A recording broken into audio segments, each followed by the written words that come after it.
திமுக ஆட்சியில் சட்டம் ஒழுங்கு எங்கே இருக்கிறது என பூத கண்ணாடியால் தேடக்கூடிய நிலையில் இருப்பதாக கூறியுள்ள ஆர்.பி. உதயகுமார், தமிழ்நாடு கருணாநிதியின் குடும்ப சொத்து அல்ல, மக்களின் சொத்து என கடிந்துரைத்துள்ளார்.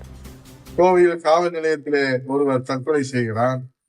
மற்றொரு பக்கத்திலே காவல் உதவி ஆய்வாளர் வெட்டி கொலை செய்யப்படுகிறார். மக்களை பாதுகாக்கும் காவல்துறையினருக்கே திமுக ஆட்சியிலே பாதுகாப்பு இல்லை. இது சாதாரண விஷயம் இல்லை. தமிழகத்திலே சட்டம் ஒழுங்கு எங்கே இருக்கிறது என்று பூத கண்ணாடி வைத்து தேடக்கூடிய நிலையிலே தான் இன்றைய நிலையை நாம் பார்க்கின்றோம்.